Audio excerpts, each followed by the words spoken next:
Welcome to Living the Empowered Life channel. My name is Yvonne and this channel is all about bringing you content that's empowering, encouraging and inspiring. So if this is the type of content you need in your life, don't forget to hit the subscribe button and the notification bell so that you can be notified of any new uploads. And if you like the content, don't forget to hit the thumbs up button. So in today's video, I want to share with you a quick book that I recently read.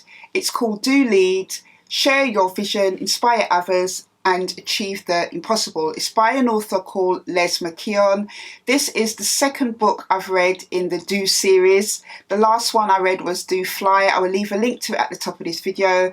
And in that video I did share, embarrassingly, it took me the best part of a month to read that book.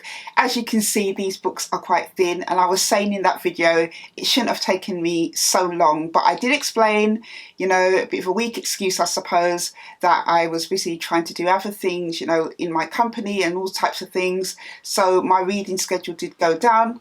But I'm glad to say that this book took me under a week to read. So this book I bought in January this year and I paid £3.60 for it. The last book I read in the same series I paid a lot less. I got this book because as somebody who's interested in personal development and as somebody who's in a leadership position and has been in a leadership position for the last 10 years, running a charitable organisation that empowers people, besides my business, which I've been running for like nearly 3 years, I bought this book because I wanted to find out more on leadership. I have read leadership books by people like John Maxwell. He's always been my kind of first go-to person when it comes to reading books on leadership. Also as well, people like Miles Monroe, who has written books on things to do with leadership and empowering people and stuff. So I always usually go to those two authors as my first kind of stop on leadership books. So it was good to get a book by somebody else who had a different perspective on the topic. So in this book, Les shares his take on leadership. And one of the things he does mention in the book is about other people's style of leadership books, including John Maxwell. He says that their books are basically a one-size-fits-all type of book. And he wanted to break down in this book that one-size-fits-all doesn't necessarily work and that there is many different ways that a person can lead. So what is leadership? Les shares that leadership is leading a group of 2 or more people. So any kind of thing that you're doing, whether it is in a team leading thing in your company or doing something outside, you know, a project or working on some particular goal, if you have 2 or more people that are in that project with you and you're leading them, you are effectively in a position of leadership. He also shares that leadership doesn't necessarily always come from the front, which is why he was talking about the one-size-fits-all leadership that comes with other leadership books. He's saying that it doesn't necessarily mean that a leader is at the front leading people towards a common goal. People can lead from within. And he gives really good examples in the book of how people do that. He shares 4 different types of leadership styles that people do fall into. And he shares here, the only secret is to know your own style and put yourself forward where and when and in those circumstances that your style will generally help 2 or more people achieve a common goal, considering the 4 styles we commonly exhibit. So the 4 leadership styles that he shares are the visionary. Basically, visionaries use their vision, courage and ability to simplify complex ideas, and visionaries motivate people right out of the door. The next one you have is the operator. The operator is one of those people that like to finish things.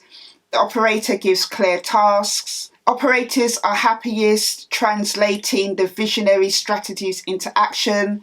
The next example of a leadership style is the processor. The processor thrives on systems and processes. They are risk averse and skeptical in nature. The last one that he shares is the synergist, and the key defining characteristic of the synergist is that unlike the other 3 styles, which are primarily focused on desires and preferences of the individuals themselves, the The synergist is primarily focused on what is best for the enterprise, that is the organisation, department, division, project or group. So learning that information about the 4 different leadership styles, I hadn't really come across in any type of other leadership book that I've read before, and it helped me to kind of figure out where I was in those styles.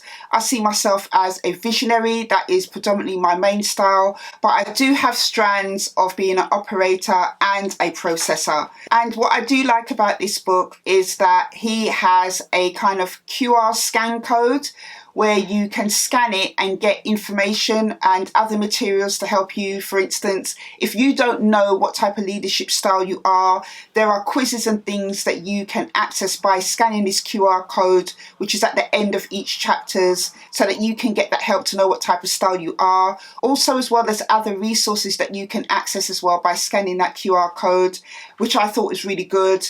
Also, at the end of each chapter, what he does is to summarize in short what you've just read, which is really helpful actually, because if you want to go back at some point in this book and refresh your memory as to something that you've read, then you can do that by just going to the summary to find that information. Another thing that I found interesting in relation to these 4 leadership styles is that besides leading from the front, he talks about leading from within and how you can recognize situations within, say for instance, if you're working on a project or working within a team or organization working towards a common goal, how you can match your leadership style to a task or something that comes up within, that project or goal, which I thought was really good, because he was saying that if you can do that, that is a way that you can lead from within. Another really interesting thing as well he shares is that leadership doesn't only occur in formal situations like boardrooms,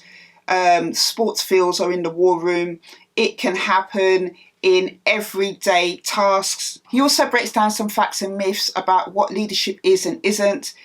For instance, leadership isn't about position, leadership isn't about charisma, all these different types of things. He also talks about, in this book, things like mindset, having the right attitude, dealing with mistakes and failures. He also shares stories in this book of everyday people in their lives that have done leadership across all different ages, children, adults. All in all, this book is a really good read. I only paid £3.60 for it, as I said, but I found it very, very impactful. I got a lot of information out of this book. There are things in this book that I'll be able to take forward in helping me to develop as a leader. I do agree with him that, leadership is not a one-size-fits-all, and the traditional way that people look at leadership, this book is definitely going to open their eyes to something different. So I would definitely recommend this book if you are somebody who is just doing a project, not necessarily with the title of leader, but maybe you're leading a project, maybe you're doing something with people, maybe leading a team of some kind in your community, not necessarily in work or an organisation or boardroom, and you just want to get some tips on how to bring out the best in people, how you can empower people to reach the common goal that you're all trying to achieve. I'll definitely say this is a book that you should read. So that was just my little book review video, and I will see you on the next one. Take care.